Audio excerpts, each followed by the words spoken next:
Tiga.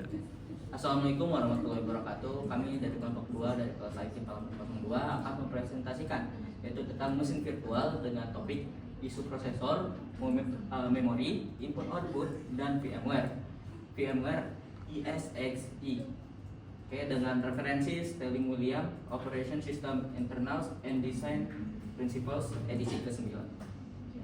Di sini beberapa dari tim kami, yaitu saya sendiri ada Robi Ariglesian dengan NIM 10303240074 dan teman saya Sarah Nuratilah Tanjung dengan NIM 1030324300026. Saya Muhammad Alwi Sahrin dengan NIM 103032400057. Dan saya Zikra Naila Syakira dengan NIM 1030324008082. Tiga. Oke, di sini itu ada gambaran umum virtualisasi. Yang pertama ada multi tenancy. Itu memungkinkan beberapa VM atau virtual mesin berjalan di satu mesin bersamaan atau satu device.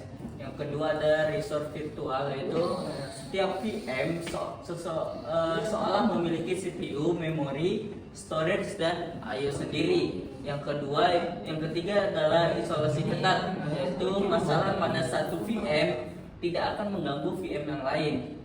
Yang keempat ada hypervisor, yaitu sebagai pengatur resource fisik sepenuhnya dikendalikan dan dijadwalkan oleh hypervisor. Boleh next. Nah, yang pertama itu ada isu prosesor. Di sini itu ada dua strategi penyediaan sumber daya prosesor. Yang pertama itu emulasi perangkat lunak. Di sini prosesor ditiru sepenuhnya oleh software. Contohnya itu ada QEMU dan Android emulator. Terus yang kedua ada portable dan cocok untuk lintas platform. Yang ketiga kelemahannya lebih lambat dan boros resource. Nah, strategi kedua itu penjadwalan waktu vCPU.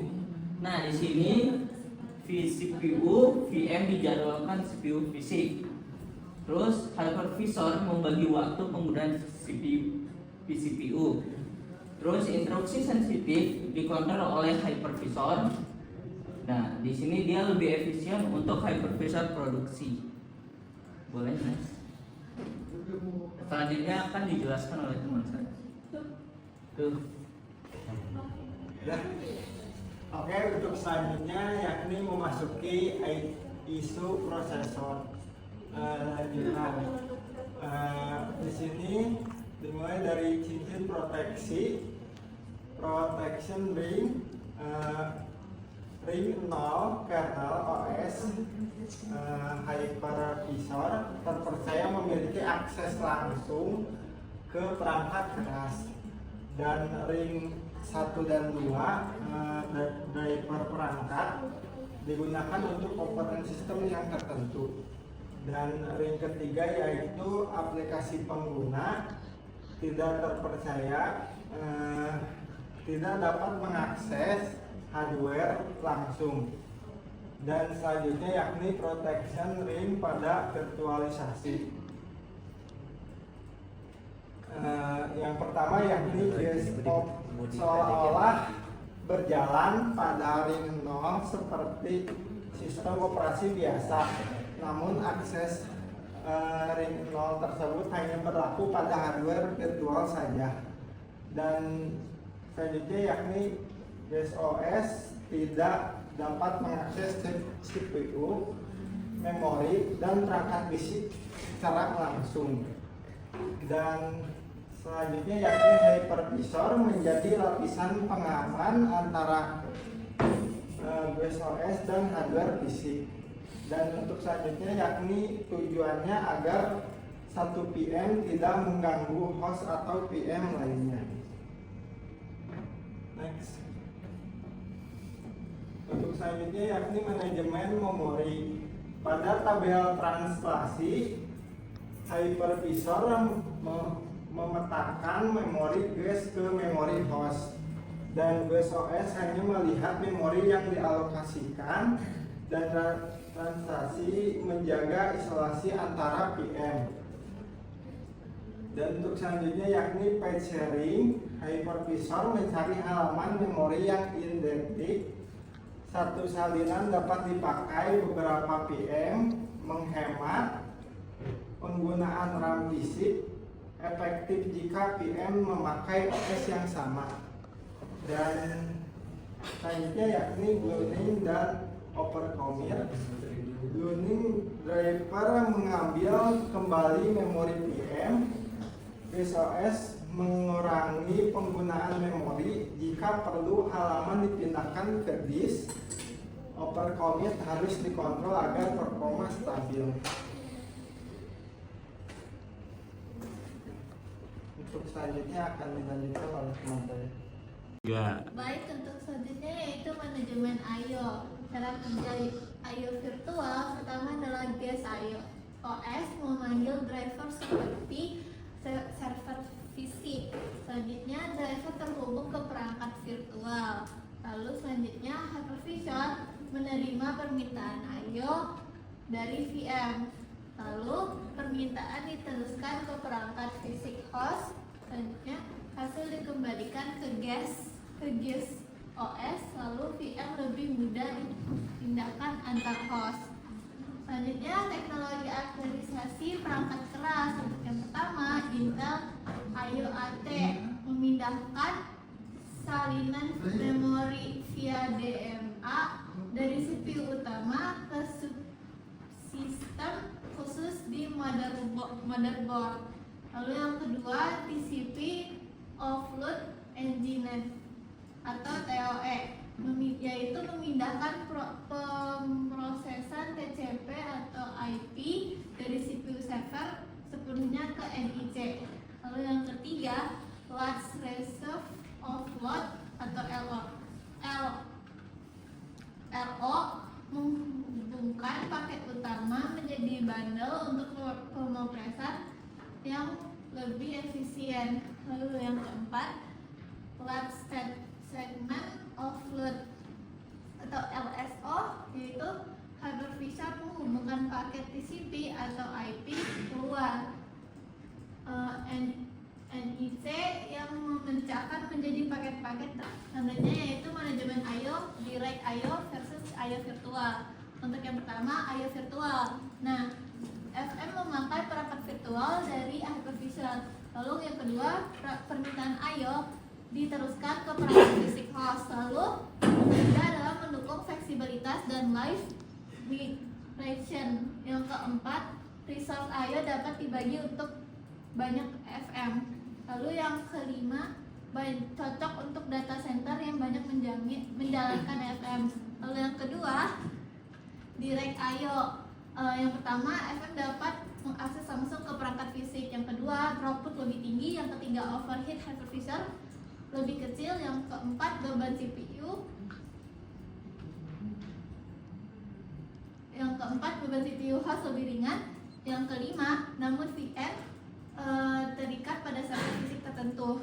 Baik, untuk kesimpulannya direct I/O lebih unggul dalam performa, sedangkan I/O virtual lebih unggul dalam fleksibilitas dan live migration. Next, coba dilanjut oleh rekan saya. Oke, selanjutnya yaitu VMware ESXi. Nah, VMware ESXi ini merupakan sebuah perangkat lunak hypervisor tipe 1 di mana dia itu bisa berjalan di atas hardware server tanpa harus ada OS di dalamnya.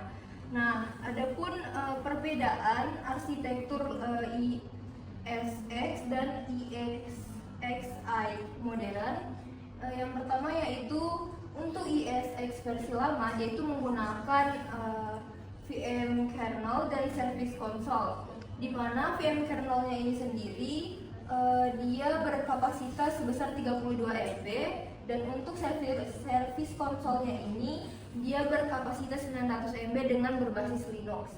Dan untuk arsitektur dari ESX yang versi lama ini ukurannya itu lebih besar dibanding yang versi terbaru.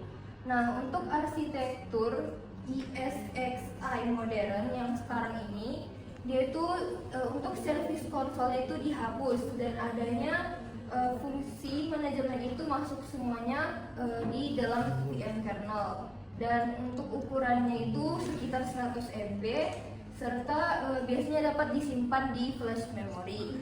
Nah, selain itu ukuran dari arsitekturnya sendiri itu lebih kecil dibandingkan dengan versi yang lama. Next.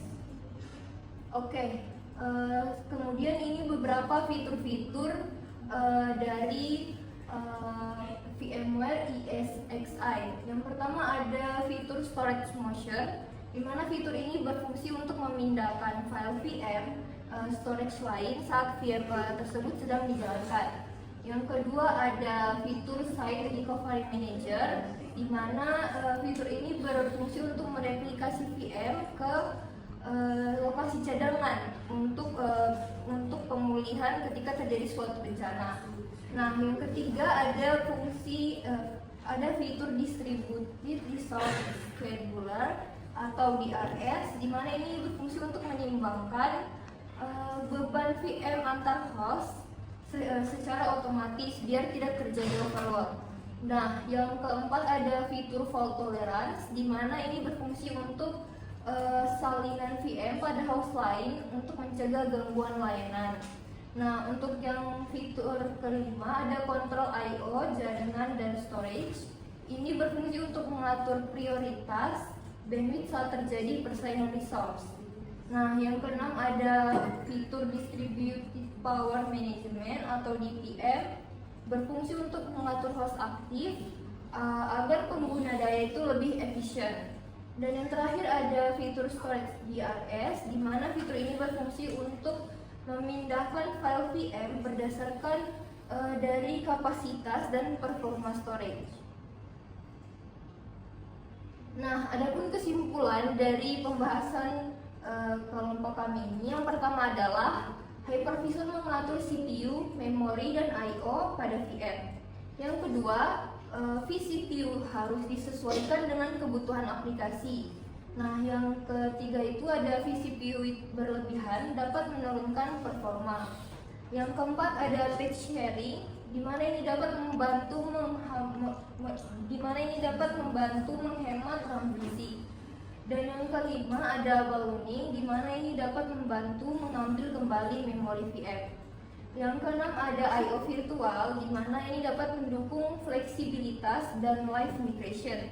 Dan yang ketujuh ada direct I/O, lebih cepat tetapi kurang fleksibel. Dan yang terakhir adalah VMware ESXi ini memakai VM kernel yang lebih ringan dan aman dibandingkan versi terlamanya. Nah, adapun beberapa kata dari kami, yaitu virtualisasi ini membuat banyak VM dapat berjalan pada satu server fisik dengan pembagian resource yang sudah terkontrol dan terisolasi.